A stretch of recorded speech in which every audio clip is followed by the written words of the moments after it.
美國正在盯上一項歐洲最重要的技術，不是飛機，不是汽車，更不是什麼早已過時的傳真機，而是一台機器，一台能決定未來晶片命運的機器。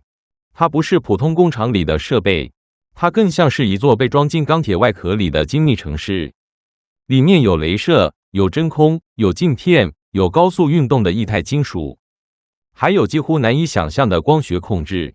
今天，全世界最先進的電腦微晶片幾乎都離不開它。台積電需要它，三星需要它，英特爾也需要它。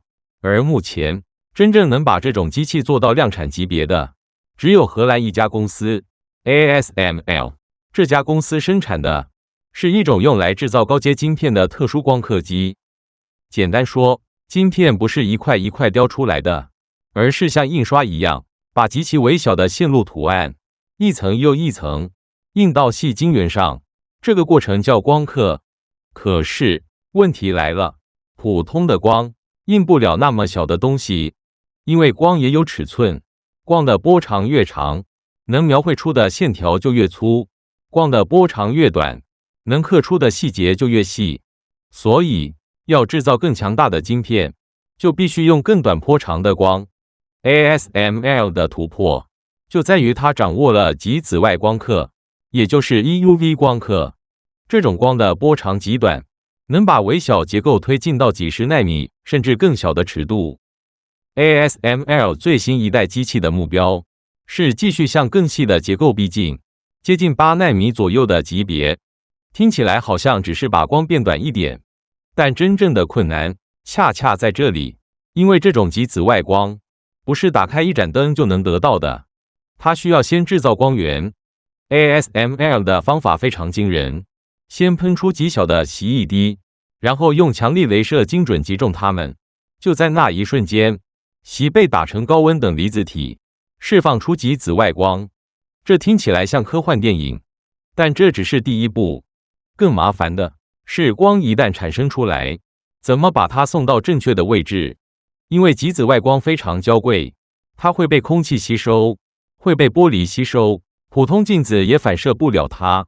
也就是說，你不能像普通光學設備那樣，用透鏡一折射，用鏡子一反射，就把事情解決。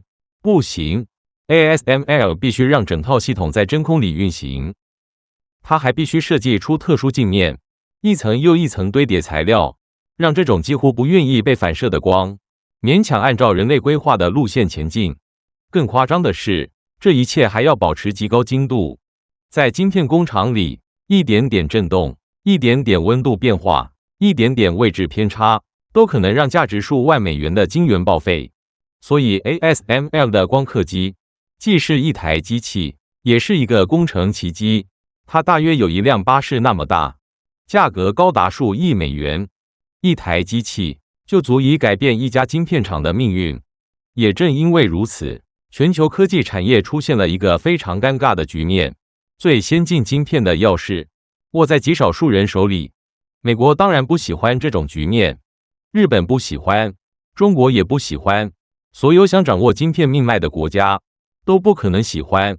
於是，挑戰 ASML 的行動開始了。其中最受關注的嘗試之一，來自一家美國公司 Substrate。他的想法非常大膽，既然 ASML 用雷射轟擊錫一滴來製造極紫外光，那麼我們能不能換一條路？ Substrate 的答案是用粒子加速器。他們想加速電子，先讓電子沿着一個方向高速前進，然後再用橫向的調制場，讓電子不再直線奔跑，而是像蛇一樣沿着波浪形軌跡擺動。當電子被迫這樣運動時，它就會釋放出高能光。這種技術叫自由電子雷射，它並不是全新的概念，但如果把它成功縮小、穩定化，並放進晶片製造流程裡，那意義就完全不同了。Substrate 的野心是瞄準軟 X 射線範圍的輻射，這種光的波長可能只有 ASML 目前所用光源的1/10左右。理論上，波長越短，能刻出的結構就越細。也就是說，如果它真的成功，未來能製造的晶片線條可能比今天更小一個數量級。這聽起來非常誘人，但問題是，從物理上可行到工廠裡能用，中間隔着一條深不見底的峽谷。Substrate 目前還沒有公布太多技術細節。一般來說，這類加速器往往需要相當長的空間，具體取決於磁鐵和光學系統的性能。ASML 的機器已經像一輛巴士那麼大 ，Substrate 的方案可能只會更大。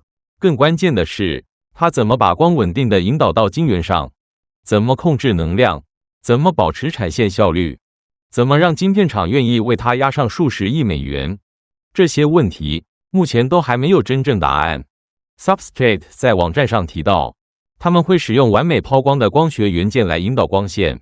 這句話聽起來漂亮，但在半導體世界裡，漂亮的描述不等於成熟的設備。到目前為止，他們展示出的成果主要是一張圓形晶片的圖片，結構尺寸大約在12奈米左右。這是一個信號，但還不是勝利。而美國的另一家公司 Xlight 走的是一條稍微保守，也可能更務實的路線。它並不急着完全取代 ASML 的整套光刻系統，而是試圖替代其中最關鍵的一部分——光源。Xlight 同樣看上了自由電子雷射技術，但它的重點是把雷射器做得更小、更高效。他們希望從一台雷射器裡產生大約20束光。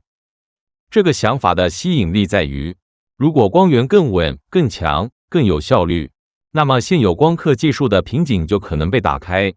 這不是一場突然冒出的革命，更像是一場對核心零部件的重新設計。不過，挑戰 ASML 的力量並不只在美國，日本也在行動。日本高能加速器研究機構 KEK 就有面向未來光刻技術的自由電子雷射計劃。日本還有另一條完全不同的路線，來自佳能，它叫奈米壓印技術。這個方法聽起來更直觀，它不是用光去畫出晶片圖案，而是先做出一個極其精密的模具，然後像蓋印章一樣把圖案壓到材料上。用光是曝光，用模具是壓印。佳能表示，它的機器目前可以制造大約40奈米寬的線條。如果使用更好的模板，未來可能進一步逼近10奈米左右。這條路線的優點是設備可能更便宜，結構也不像 EUV 光刻那樣複雜，但它同樣有難題：模具怎麼保持完美？壓印時怎麼避免缺陷？怎麼在大規模量產中保持一致性？在半導體產業裡，真正困難的從來不是做出一片樣品，而是每天、每小時、每一批都穩定做出高良率的晶片。然後是中國，中國的路線更直接，它要追上 ASML， 甚至要複製 ASML 的能力。據報道，中國已經研制出能產生類似類型光源的原型系統，但距離真正制造出可大規模商用的高階晶片仍然還有距離。因為 EUV 光刻機不是一個零件，它是一整條科技供應鏈的結晶。光源、鏡片、真空系統、控制軟體、精密機械、材料科學、檢測設備，每一個環節都不能掉鏈子。任何一個小地方落後，整台機器就可能無法進入量產。所以 ASML 明天不會倒下，它的護城河太深，技術積累太厚，產業鏈綁得太緊。但真正值得注意的是，世界已經不再接受只有一家公司掌握這把鑰匙。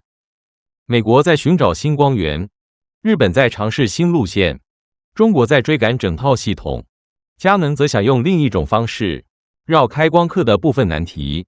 這場競爭不會在一夜之間分出勝負，但可以確定的是 ，ASML 曾經看似不可撼動的壟斷，正在被一點一點試探。也許不是明年，也許不是3年後，但在未來某個時間點，今天這台巴士大小、數億美元一台的荷蘭機器，可能不再是全球最先進晶片唯一的入口。而那一天，改變的就不只是半導體產業，而是整個科技世界的權力版圖。